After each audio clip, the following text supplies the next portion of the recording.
जाए। अदालत में मौजूद तमाम अफराद को आगाह किया जाता है कि मुकदमे की कार्रवाई के दरमियान अपने अपने मोबाइल साइलेंट मोड पर डाल दें। अगर किसी के मोबाइल की रिंग बजती है तो दफा 202 तौहीन अदालत के तहत उसको आज की अदालत में पेश किया जा सकता है। हुजूर आला, आज का मुकदमा खास है और आज इस मुकदमे को समाप्त करने पूरा मोहल्ला कुरैशी आया है, जिसमें बच्चों से लेकर खातून भी शिद्दत के साथ मुकदमे के फैसले के मुंतज़िर हैं। मुल्जिम नंबर 1 को हाजिर किया जाए। मुल्जिम नंबर 1 हाजिर हो। इन पर कौन कौन से इल्जामात हैं? जज साहब, इस मुस्लिम पर बहुत ही संगीन आरोप है। मुस्लिम रातों दिन मोबाइल में लगा रहता है, कभी तो दिखाने के लिए कि मेरे पास मोबाइल है और कभी जताने के लिए बार बार गेम खेलता रहता है। क्या तुम्हें अपनी सफाई में कुछ कहना है?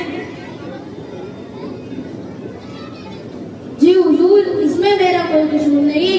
अगर मेरे वालिदैन मुझको मोबाइल न दिलाते तो शायद मैं इस कटघरे में न होता और यूं मुझे रुसवाई का सामना न करना पड़ता। अपना कसूर अपने वालिदैन पर थोपते हो। सीधे सीधे और साफ साफ बात कहो। अगर तुमने जुर्म किया है तो इसे कबूल कर लो। अल्लाह ने तुम्हें अक्ल सलीम दी है, फिर भी अपने वालिदैन पर दोष देते हो। योर ऑनर, क्या मैं अपने मुवक्किल की तरफ से कुछ कह सकता हूँ? जी हाँ। योर ऑनर, मैं अदालत के एहतराम करता हूँ और कानून की पासदारी मेरा ईमान है, लेकिन क्या हम सिर्फ मुजरिम को दोषी मानकर बरी हो सकते हैं, जबकि तरबियत की जिम्मेदारी वालिदैन पर है और वालिदैन पुलिस में मुब्तला है। इनके मोबाइल की मसरूफियत ने बच्चों को स्पोर्ट पर लाकर खड़ा कर दिया है, ये हम सब जानते हैं। योर ऑनर, आप मुझसे बेहतर समझ सकते हैं, आपका फैसला में मंजूर होगा, अलबत्ता आप इस बात पर जरूर गौर करें। काबिल वकील की बात काबिल गौर है। कुछ वक्त के लिए मुकदमे की कार्रवाई मुलतवी की जाती है। मुल्जिम नंबर 2 को हाजिर किया जाए। मुल्जिम नंबर 2 हाजिर हो। इस मुजरिम पर भी संगीन इल्जाम है। ये मुजरिम पढ़ाई और कामों में कम, मोबाइल में ज्यादा कम होते रहता है। इनके कानों में हर वक्त एयरफोन लगा रहता है, या तो गाने सुनता रहता है या कव्वाली, और अगर किसी से बात करनी हो तो एयरफोन और ब्लूटूथ के जरिए बात करते नजर आता है, और अगर दूर से देखा जाए तो पागलों की छवि में नजर आता है जो अपने आप ही बड़बड़ाता रहता है। जज साहब, मुझे पीछे इल्जाम में फंसाया जा रहा है। ऐसा तो मेरे दोस्त भी करते हैं। और वकील साहब, ये मोबाइल का जमाना है, मोबाइल का। अच्छा, चोरी तो चोरी, ऊपर से सीना चोरी, जबकि आपका जुर्म नाकाबिल माफी है। क्या इनकी पैरवी के लिए कोई वकील है? जी, सरकारी वकील का तकर्रुर किया गया है, इसलिए कि जब हमने इनसे अपने वकील की बात करने की कोशिश की तो इसने वापस अपने कानों में एयरफोन लगा लिया, तो शक होने लगा शायद ये वाकई पागल है। सरकारी वकील हाजिर हो।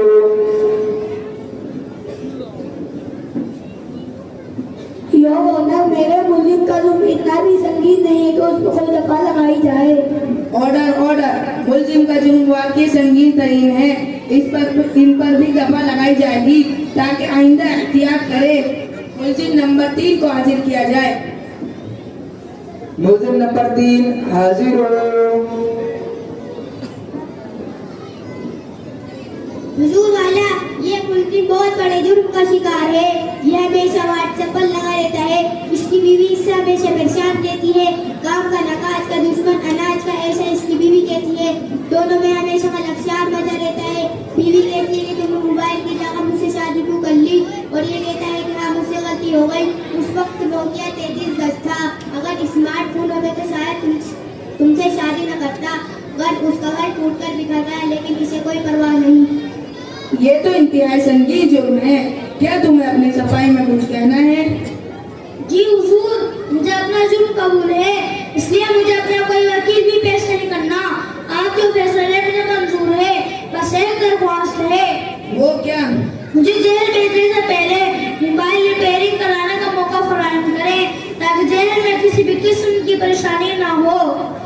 थोड़ा सब्र करो, इतनी भी क्या जल्दी है? हम तुम्हारी ख्वाहिश जल्द ही पूरी करेंगे। मुल्जिम नंबर 4 को हाजिर किया जाए। मुल्जिम नंबर 4 हाजिर हो।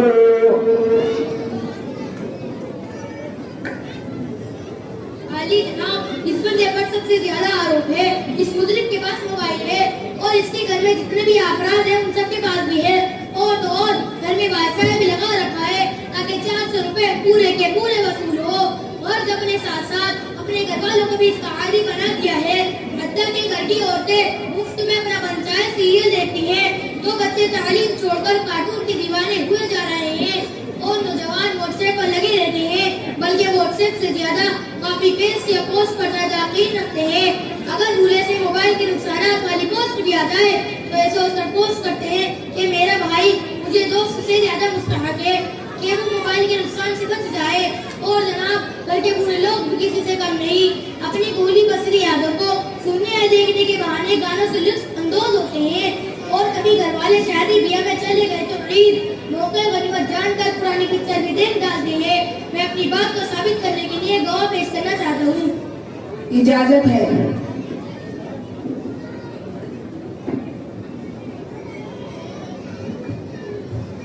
जज साहब, मेरे वालिदैन मोबाइल में इतना लगे रहते हैं कि कभी कभी मुझे शक होने लगता है इन्होंने मुझे पैदा किया है या किसी ऐप से डाउनलोड किया है। तो मैंने कौन सा गुनाह किया है जज साहब? 400 रुपए दिए हैं तो वसूल भी करने पड़ेंगे। और आखिरी वाईफाई का जमाना है, वाईफाई का। अन करीब इसका भी फैसला सुनाया जाएगा। मुल्जिम नंबर 5 को हाजिर किया जाए। मुल्जिम नंबर 5 हाजिर हो। आले जनाब, ये मुजरिम सेल्फी और वीडियो का बहुत ही शौकीन है। चाहे कोई तकलीफ में हो, ये उनकी मदद करने के बजाय वीडियो निकालना शुरू कर देता है। इसी तरह हर कसो नाकस के साथ अपनी सेल्फी लेता रहता है। इसी पर बस नहीं बल्कि इन्हें फेसबुक पर अपलोड करके वक्तन लाइक कमेंट करने वाले को देखता रहता है। मैं ऐसे गवाह को लाना चाहता हूँ जो इस मुकदमे की गवाही देने के लिए बहुत बेचैन है। इजाजत है।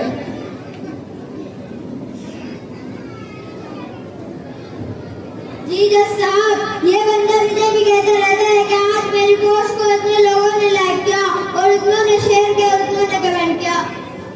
जज साहब, ये सरासर झूठ बोल रहा है। मैं तो खुद मीडिया का मेहसान कर देता हूँ, इसमें कौन सा जुर्म है? वाईफाई की वजह से इतने बड़े बड़े जुर्म हो रहे हैं और पुलिस क्या कर रही है? इन सबको अदालत में क्यों नहीं हाजिर किया गया? दरअसल जनाब, लॉ एंड ऑर्डर का खतरा होने के सबब ऐसा नहीं किया गया, लेकिन आपकी मालूमात के लिए आज कर दूं कि इस कमरे अदालत में वो सब मौजूद है। आप अगर जरा गौर से देखें तो अभी भी वो सब अपने अपने मोबाइल में लगे हुए हैं बहाने बहाने से। और इस मुजरिम के घर के खवातीन और बच्चे इस मुकदमे की सुनवाई के लिए आए हैं। अभी भी इनके हाथ से मोबाइल नहीं छूट रहा, तो हुजूर आला इन सबको यहाँ कैसे हाजिर करते? हम भी किसी से कम नहीं। हमने इन्हें यहाँ एक प्रोग्राम के बहाने से जमा कर लिया है ताकि ये मोबाइल की संगीनी का अंदाजा लगा ले और समझ जाए। तमाम बयानात और गवाहों की गवाही सुनने के बाद अदालत इस नतीजे पर पहुंची है कि तमाम मुलजिमों के इल्जाम साबित हो गए हैं। तमाम मुलजिमों के संगीन जुर्म की वजह से दफा 203 के तहत 2 साल तक बगैर मोबाइल के रहने की सजाए बामशक्कत सुनाती है ताकि इस बेतुकी आदत से छुटकारा पाया जा सके। और कमरा अदालत में मौजूद हर उन स्टेटस वाले लोगों को सलाह देती है कि मोबाइल एक जरूरत है और इसे जरूरत पर ही इस्तेमाल किया जाए। जिंदगी का हिस्सा बनाकर अपने वक्त को बर्बाद न किया जाए। मोबाइल के जिस कदर फवाइद हैं, इससे ज्यादा नुकसान भी हैं। लिहाजा अदालत ये सलाह देती है कि मोबाइल से कुछ दूर रहकर देखो तो सुकून ही सुकून मैसर होगा। और हाँ, घर के जिम्मेदार घर के माहौल पर नजर रखें। घर के बच्चे अपनी तालीम और तरबियत पर तवज्जो दें। घर के नौजवान जो मुल्क के मुस्तकबिल होते हैं, उन्हें अपने मुस्तकबिल को यूं दांव पर लगाना अच्छी बात नहीं। इसलिए मोबाइल को एक तरफ रखकर अपने और अपनी कौम को सोचें। ये इनके लिए अव्वलीन फरीज़ा है। और घर की ख्वातीन संजीदा हो जाएं और मोबाइल सीरियलों से दूर रहें तो घर को बेहतरीन तरबियत गाह बना सकती हैं। कौम के जिम्मेदारों, समाज के बड़ों और तमाम तालीम याफ्ता लोगों को बैठकर इन बातों को सोचना होगा और इसका हल निकालना होगा। हमें उम्मीद है कि कमरा अदालत में मौजूद तमाम लोग इस नसीहत को दिल पर लेकर एक नया तरक्की याफ्ता समाज बनाएंगे और कौम मिल्लत के लिए सरमाया तैयार करेंगे। इसी पर यह अदालत दरख्वास्त होती है।